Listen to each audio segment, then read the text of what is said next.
We are clearly doing something wrong when it comes to happiness. There have been many, many social changes that have led people to have fewer strong relationships. And that is something that is really going to undermine people's happiness. Many people just want to turn away altogether. Accept yourself and also expect more from yourself. Ooh, that's good. Hi, everybody. Welcome into Sanity with Allison Camerata and Dave Briggs. We're so happy to be bringing you this episode today with this particular guest because we do have to sometimes redouble our efforts to find some sanity in this moment of madness. It's difficult. Oh, frankly. Oh, hell to the yes. Yeah. It is difficult right now. I mean, I was practically losing it today because we had a series of errors right before we came on with all sorts of technical problems, lights, camera action. Then my laptop melted down. So I'm really excited to be welcoming in our friend Gretchen Rubin, who is an author of 10 books, including the new book, Secrets of Adulthood. She's also, of course, the founder of the Happiness Project, as well as the Happier podcast with Gretchen Rubin. You're just basically a happiness bonanza, as far as I see it, Gretchen. Yeah, my sister calls me a happiness bully because if I think there's a way for you to get happier, I can get kind of insistent about that. So yeah, I'm bringing it. That's awesome. It's an oxymoron, but it's awesome. Yes. Gretchen, we usually end every podcast by asking our guests, be they politicians or attorneys, whatever it may be, their dose of sanity, how they stay level, get through it, stay positive. And I ask you yours to begin because that's what a lot of people follow you for and listen to the podcast for. And I know meditation doesn't work for you, which I often use. And I know gratitude journaling doesn't work for you. So I really need to know what your dose of sanity is, perhaps to start or finish your day. Well, for me, just idiosyncratically, reading. Reading is my treehouse. It's also my cubicle. So reading is always how I ground myself. And if I'm really feeling overwhelmed or anxious, I will reread a book that I've already read because then I don't even have the suspense of not knowing what's going to happen. So it's even more comforting. But if I had to give advice to sort of everyone in the world, I would say, if you don't know what to do with yourself, go outside or go to sleep. Depending on the time of day and what's realistic, one or both of those is likely to make you feel like calmer, more grounded, and happier.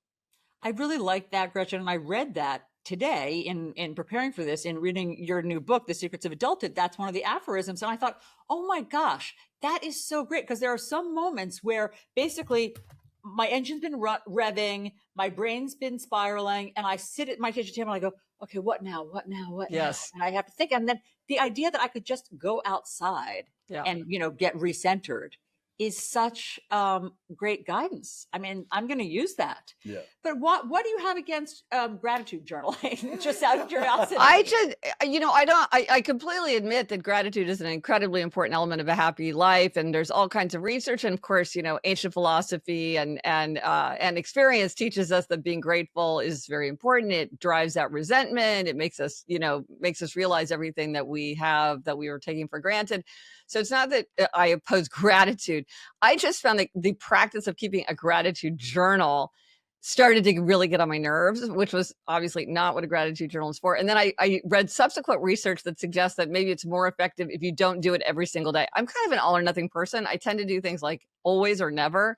And so I was keeping my gratitude journal every day. So maybe I should have cut that back a little bit and I would have had better luck with it. But I don't know. I just found it a kind of an annoying thing to do.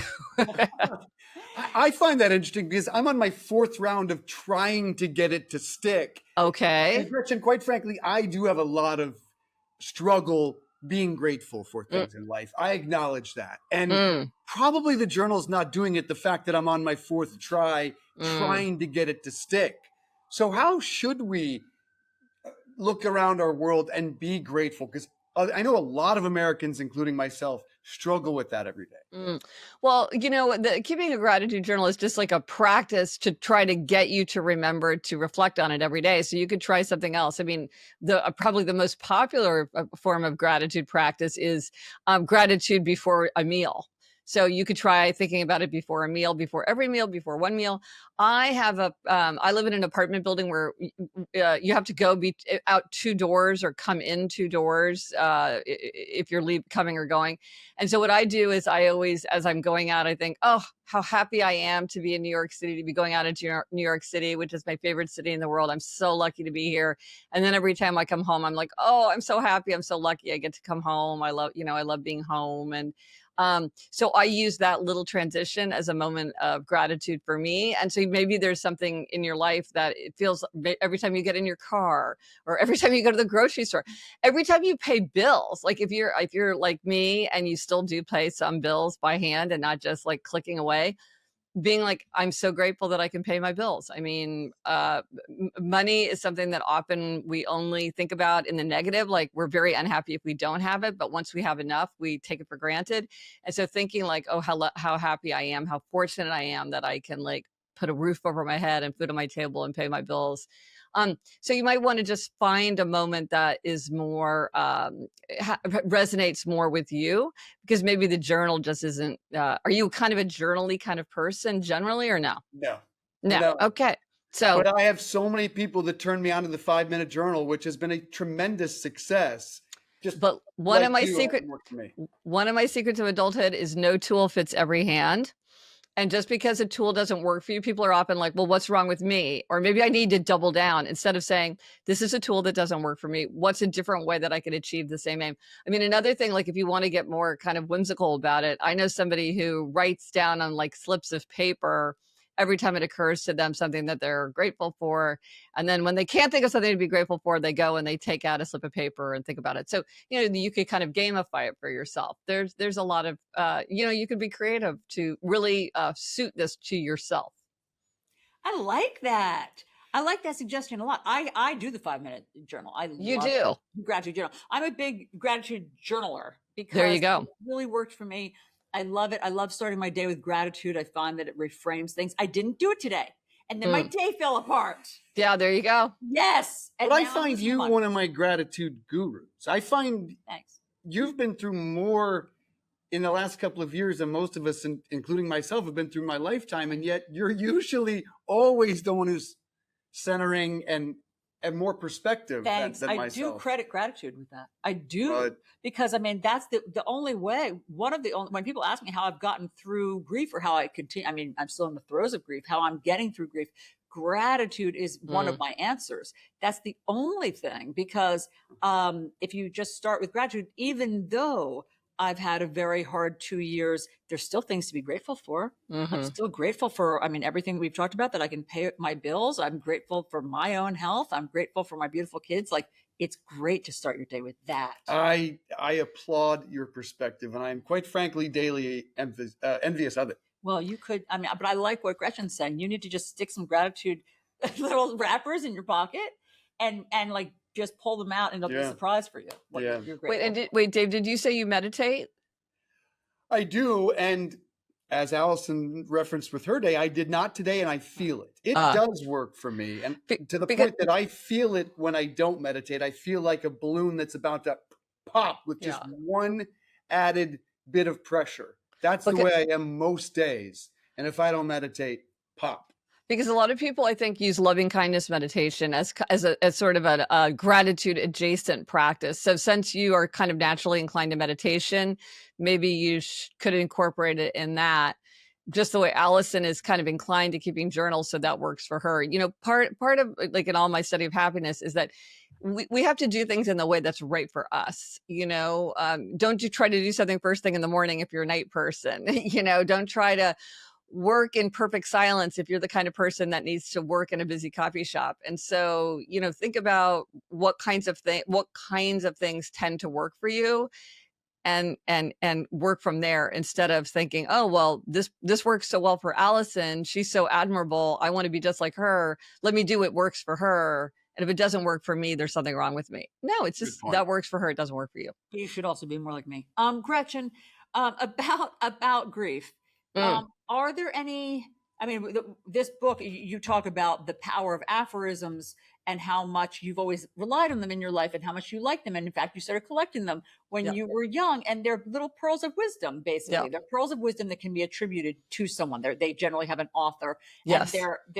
their beauty is in their brevity. They pack Yes. a lot of wisdom into their brevity. Is there anything grief related that comes to mind?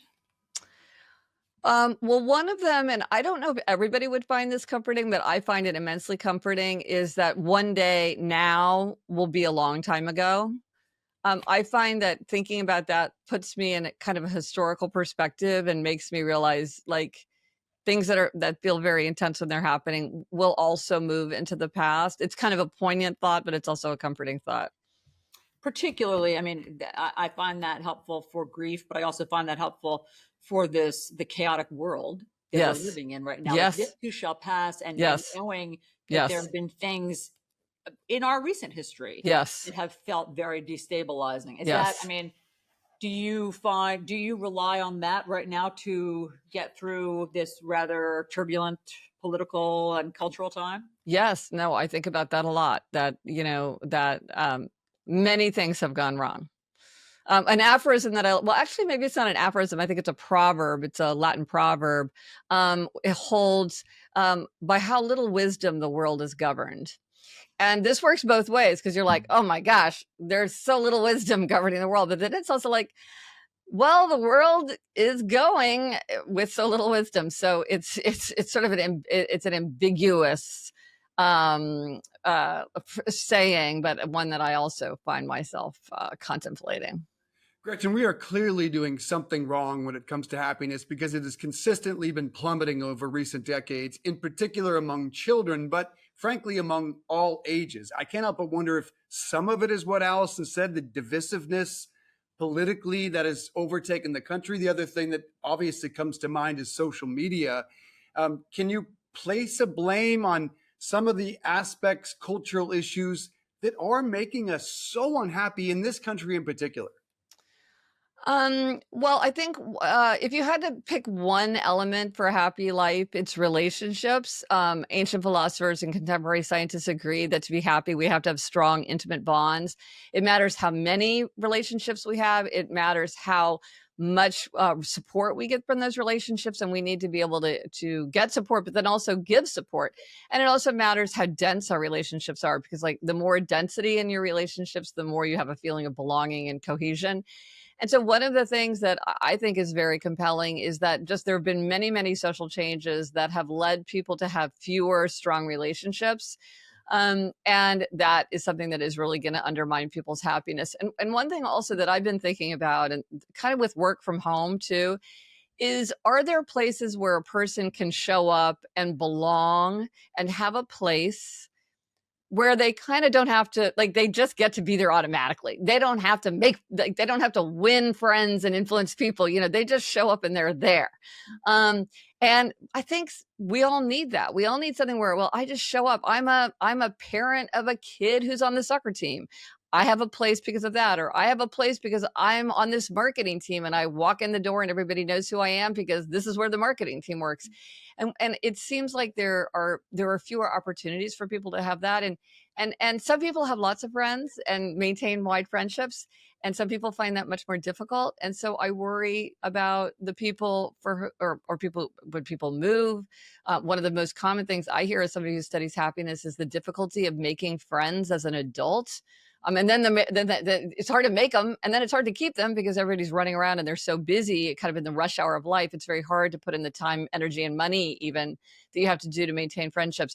So if I had to point to one thing, I would say that in terms of social media, I personally feel like social media there are many benefits to social media as well. Like, I'm like, let's not forget about the things that it does well.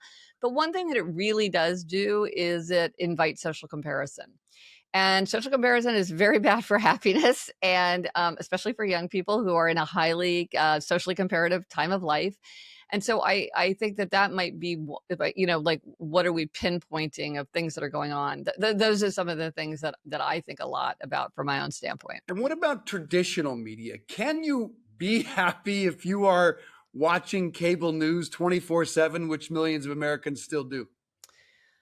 Well, we all have a duty to be informed citizens, and so that's important. But what I say to people who say that they feel overwhelmed is, if you can, like, I'm a big believer in ye old newspaper or like ye old news magazine, because it's very dense with information.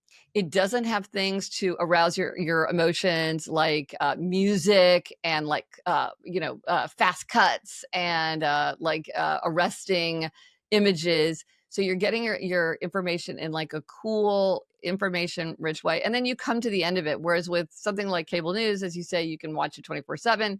If you're binge scrolling, you can do that forever. You can go into the comments if you so dare and stay in there forever. And I think it's sort of like, are you still learning, or are you just pushing your buttons to like get that little hit of whatever it is that you're getting hit with? Yeah. But you can still be informed, because I think many people just want to turn away altogether. But we don't want people to turn away altogether, because we all have a duty as citizens to be informed about what's going on. So the question is, how do we best stay informed and engaged, but in a way that does not overwhelm us or absorb us to the point that we're not paying attention to other things that are important. I love this, Gretchen. And it's so funny because obviously it flies in the face of our livelihoods. Yes. It flies in the face of everything. Well, our past 30 years. 30 years. And that were very, very good to us.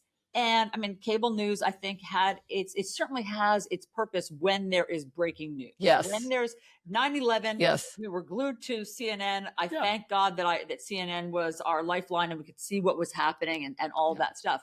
Yeah. But My sister was just in the wildfires of Los Angeles. And so, television news was absolutely essential. Like our whole family was watching it all the time. Absolutely. And so it still serves, I think, a very important purpose. Yes. But I also think, to your point, Gretchen, and to the point of mental health and sanity, slow news. I think yes. the movement, yes. slow news, yes. is what you're talking about. Dense. It's the antithesis of the whiz bang graphic hot and the take breaking news. Yeah. Yeah. And so by definition, reading is slow news. And I think that it helps our central nervous system process it all. Yes. Well, and you're right, because you'll be reading it with a cup of coffee in the morning. Like you're in a place where you can be reflective and calm. But here's just, if you want, I love a secret of adulthood, and these are supposed to be sort of transcendent. But then I also love a practical hack. I kind of got that Benjamin Franklin aspect to my nature. So here is a hack if you're a person who can't step away from the phone, because a lot of the people who really have the biggest change. Yeah, there you go. Your hands up. 12 hours You can't put your phone down. Okay, this is what you do. Turn your phone to grayscale. This is super easy to do in your settings. So all of a sudden your phone is in black, white, and gray. You can still read it. You can still use it, but it is much less appealing. And it's more burdensome because it's harder to navigate, because color, the reason that we see color in part is to help us navigate through the world. Turn that thing to grayscale and you will find that it's a lot easier to put it down. Bonus, if you have a little kid around who's always trying to grab your devices, turn it to grayscale and they'll be like, what's the problem? Just, oh, it's broken. They can't fix it. Sorry. Because a game or anything like that, it's a lot less fun when it's not in color. Well, I don't have a little kid around, but I have 3 older ones, 19, 17, and 13. Well, they probably would figure out how to turn it back. I think they could probably do that faster than you, perhaps. 100%. But my point is that in particular is where the rising number of depression and anxiety concerned me the most, because it's almost doubled since 2012, which is a staggering statistic. What do you attribute that to? Well, I think it's relationships. I think it's relationships. Young people. I think it's changes in relationships. Yeah, I think it's the way that relationships. And was that brought on by COVID? Well, COVID certainly amplified a lot of things that were going on. Yes. I love the idea that Gretchen. I like the idea of telling our kids it's broken. They don't have the technology to fix it. Yeah. But to her point, our older kids. Yeah. Except you could have tricked me with it, like, oh shoot, that's broken. Oh yeah, I can fool you with that right now. Right now, even though I've heard it, you could fool me with it. So Gretchen, is there? I mean, I love the title, Secrets to Adulthood. I love the concept. Is there a secret of adulthood that you return to over and over, that you find yourself coming back to? Well, I think the one that's the most important for me, and it's a paradox, and often with aphorisms, they are expressed with paradoxes or, other things to try to help, hold the attention of the reader. That's part of the fun of writing A Secret of Adulthood. So the one that I repeat to myself all this time is accept yourself and also expect more from yourself. And this was very puzzling to me for a long time, because on the one hand, you're like, oh, I want to show myself self-compassion. I want to accept myself as I am. I want to respect that my limitations as well as my strengths, and accept myself for who I am. But on the other hand, I want to push myself outside of my comfort zone. I want to expect more from myself, and I don't want to be complacent, and I want to cultivate an atmosphere of growth. And that's often difficult. It means pushing past something that feels like a natural boundary. I want to accept myself and also expect more from myself. But the thing is, only each of us has to figure out where that line is for ourselves. Like, you can't tell somebody else where that line is, but that's one of the things. That's why we have to have this self-knowledge, because only we know where that line is. Well, there are many that jump down to me, and this one might go hand in hand with that. And it was, we can change our lives without changing ourselves. And that really defines me. But I asked around people that I know that, well, let me just be frank here, people that are on antidepressants like I am, and we're very talkative about this. We always want to change ourselves, because I actually look at my life from afar, as do these other people, and say, on paper, that looks really good. I want to change how I view that life. So don't I need to change myself, not my life?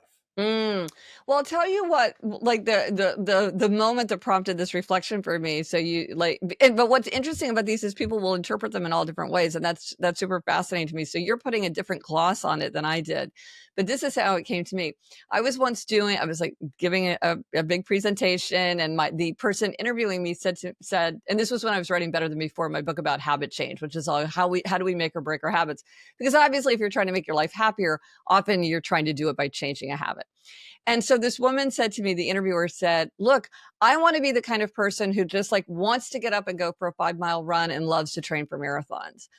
And when I heard that, I was like, well, that's very poignant to me, because I don't think you will be that kind of person. I don't think it's realistic to think what my aim is to become a completely different type of person who loves to exercise. Like, if you say to me, hey, can I get in shape? Or if you say to me, hey, is there a way for me to cultivate the habit of exercise or regular running? I would say, there's a million ways to do that. You can totally change your life. You can change your fitness level. You can change your behavior. But she was like, no, I want to change the very essence of my nature. And then my habits will change. I was like, well, I don't think that's so easy. I would go the other direction. Accept yourself, but you can expect yourself to go for a run for 30 minutes a day, or go for a 20-minute walk every day, or train for a marathon, or whatever it is that you want to do. So, we can change our lives without changing ourselves. That's how I thought of it, but I'm very interested and intrigued by the way that you were interpreting it. So see, that's a completely different interpretation, which is part of the fun of aphorisms. It'll be my upcoming book. There you go. Okay, good. Good. I Don't Want to Change My Life by Dave Briggs. Yes. Well, I think that sounds very interesting. Yeah. I think that, back to grief for a second, I thought that it was really interesting. One of your aphorisms that you say changed your life was choose, I think I might be getting it wrong, but choose a bigger life. Yes, choose the bigger life. Choose the bigger life, right? And I've recently been in a place, and I think that this is a grief response. Choose the easy path. Ah, yes. I'm just trying to make things easier for myself right now. Yes. And so obviously, pearls of wisdom change as your life changes. But I was thinking, I'm in such a place of choose the easier path, because things feel really daunting right now. And I look forward to getting to a point again where I can choose the bigger life. Well, choose the bigger life is one of the suggestions where if you're really having a hard time making a tough decision, like the pros and the cons feel very equally weighted, and you feel paralyzed because you can't figure out how to choose between possibilities, which is something that will happen as an adult. And you think, okay, how do I get out of it? And one of the things to do is choose the bigger life. And so you would say, well, the bigger life, like this happened to our family. It was like, should we get a dog? And for some people, choose a bigger life would be like, well, let's not get a dog because we'll have more time and freedom. We can be spontaneous. We'll have more money. The bigger life for us is to not get a dog. But for our family, my family, we decided the bigger life for us was to get a dog. Other ones include things like step into the future, because sometimes you're thinking, well, I could do this or I could do that. And you're like, okay, well, which is the thing that's going to allow you to step into the future? Because as you know, we often resist change and like want things to stay the same or would feel more comfortable if they would stay the same. But I love the idea that you are saying choose the easier path for this season of life, because you're exactly right. Like, again, there's no one size fits all solution. One of my aphorisms is often the opposite of a profound truth is also true. I think for some people, they would say choose the harder path and you're choosing the easier path. And it is maybe for a season, like you wouldn't necessarily want that to be your watchword for the rest of your life. But for now, you're just like, I'm going to make things easier. Because here, this is just kind of a random observation, not in a period of grief like you're experiencing, but what I think is I'm always surprised when something counterintuitive becomes obviously true. Sometimes people feel like if I'm feeling overwhelmed or I'm feeling depleted or I'm feeling bored or I'm feeling like life is dull, I need to make my life easier. I need to get rid of things. I need to throw things overboard. I need to lighten my load.